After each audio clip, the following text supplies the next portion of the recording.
مونږ د رمضان د میاشت نه یریږو. مونږ وایو یاره روژه بیا رااله، بیا به روژې وي او بیا به تندې وي او نهرې به وي خو مونږ د رمضان مبارک د برکاتو نه خبر نه یو، د دې د فوایدو نه خبر نه یو. ځکه مونږ وایو یاره رمضان دا هغې څه به کوو، روژه راله څنګه به روژې نیسو. روژه دا د الله یو عبادت دی. نبی علیہ الصلوۃ والسلام دعا کړې ده چې بلغنا رمضان، یا الله مونږ رمضان ته ورسې. د شعبان په میاشت کې د شعبان د میاشتې سره د یو څو خبرو تعلق دی. ما تاسو د دې نه مخکې 13 شعبان کې د هغې وضاحت کړی و او هغه دا چې د شعبان په میاشت کې د اخترونو منځونه پره شوي دي. عیدین چې کومه ته مونږه د وړوکي اختر منځ وایو یا د غټ اختر منځ وایو، د دې حکم د شعبان په میاشت کې نازل شوی دی، اگر چې لاګو شوی دی مونږ باندې د رمضان نه پس. دویم د شعبان په میاشت کې د صدقه الفطر حکم هم نازل شوی دی. صدقه الفطر دا څه ته وایي؟ تاسو ورته په عامه اصطلاح کې او په عام خپل زبان کې ورته سرسایه وایي. د سرسایه حکم هم په دې میاشت د شعبان کې نبی علیہ الصلوۃ والسلام باندې نازل شوی. دا کم شعبان او شعبان هو هر کال راځي. دا کم شعبان دا هغه شعبان دی چې نبی علیہ الصلوۃ والسلام یو کال تیر ک په مدینه منوره کې د هجرت نه پس او دویم کال شروع شو په هغې کې لومړی کم شعبان راغی نو په هغې باندې د شعبان په میاشت کې دا احکامات په مسلمانانو باندې فرض شوي. دریم کم شی په شعبان کې الله رب عزت په مسلمانانو باندې لازم کړی دی نو هغه دی د زکات نصاب، د زکات مقادیر، د زکات احکامات. اسه هو د زکات حکم راغلی دی په مکه مکرمه کې چې تاسو زکاتونه ورکې، خو تفصیل یې په مکه مکرمه کې نه دی نازل شوی. د زکات تفصیل دا په شعبان کې په مدینه منوره کې په دویم کال د هجرت د دې تفصیل د زکات چې کوم نه راغلی چې په دونه مال کې دومره او په دومره کې دومره.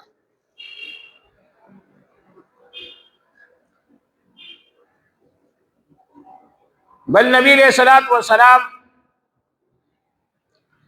د شعبان په میاشت کې د رمضان اطلاع هم ورکړي، یعنی د رمضان د روزو فرضیت دا هم په شعبان کې راغلی دی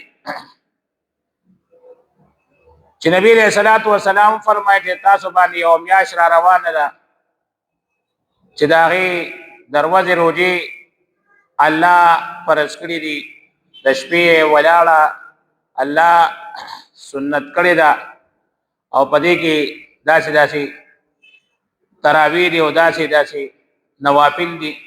دا خبرې دا احادیث دا تاسو په فضائل اعمال کې اورېدلي دي. نو د رمضان المبارک اعلان نبی علیہ الصلوۃ والسلام دا په شعبان کې کړی دی. نو د شعبان سره د څو څیزونو تعلق شو. یو د اخترونو منځونه، دویم صدقه فطر،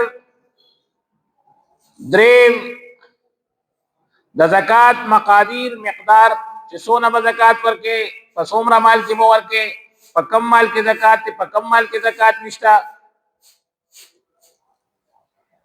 او څلورم د رمضان د روزو فرضیت دا هم په شعبان کې راغلی دی. نو د شعبان اهمیت د دې نه معلوم شو چې شعبان یو اهم میاشت ده. یو بل اهمیت درته د شعبان د میاشتې خیمه هغه داري چې نبی علیہ الصلوۃ والسلام په شعبان کې روزې ډېرې نیولې. عائشہ رضی الله عنها فرمایي چې ټول شعبان میاشت روزه به نیوله ټوله. خو بیا ام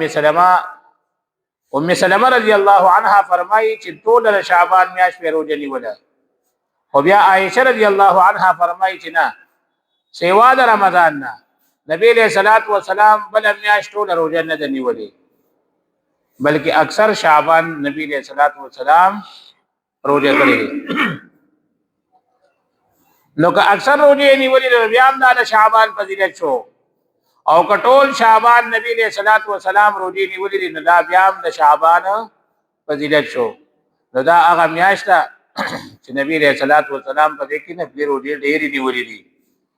نو تاسو مهرباني وکړئ په دې میاشت کې نفلي روزه ډېرې ونیسئ. عائشہ رضی الله عنها فرمایي چې ما بکمه د رمضان المبارک روزه او خپل په خپل بیماری کې ناغه به ما نه نیولې، تر هغه پورې به مې نه نیولې چې تر څو پورې به واپس شعبان نور راغلی. یعنی د وړو کې اختر میاشت کې بعضې زنانه نیسي، بعضې ورپسې وروسته بعضې جمعې کې نیسي.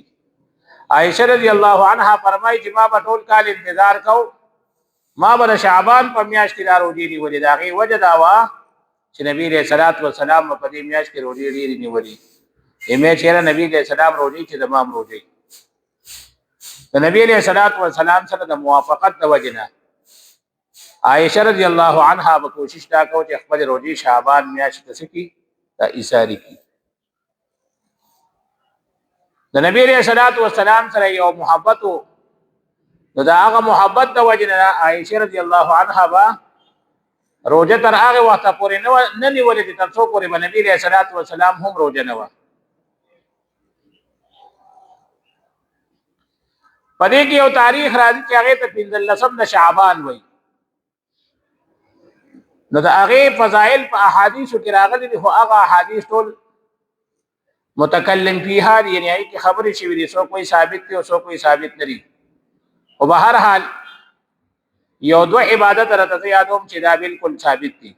یو د دې روزه چې په دغه ورځ باندې روزه نیول، ځکه که د دغه ورځې روزه ثابته نه شي نو د ټول شعبان روزه خو الready ثابته ده. نبي علیہ السلام په ټول شعبان روزې نیولې دي.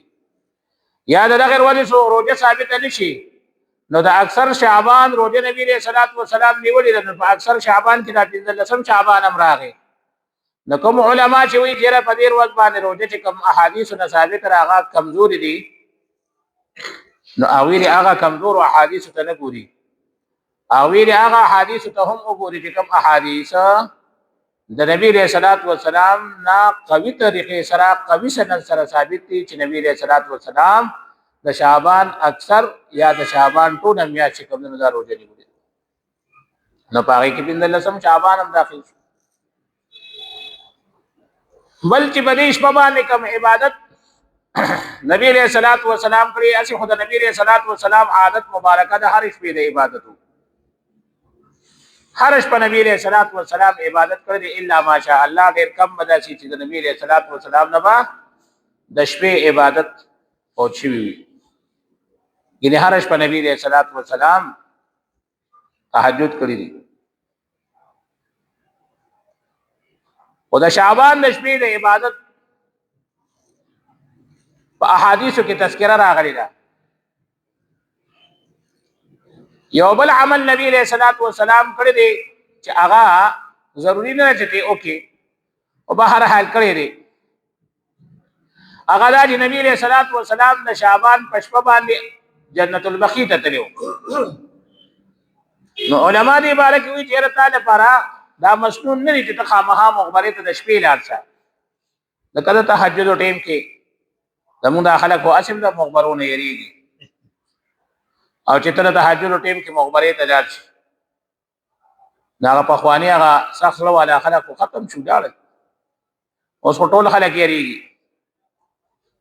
نو دا ضروري نه ده چې ته د ادیرې ته لاړ شې. او که یو سړي په دغه شپه باندې د 15 شعبان په شپه باندې مړو ته د کور نه دعا وکړي نو دا ثابت دي د نبي علیہ الصلوۃ والسلام.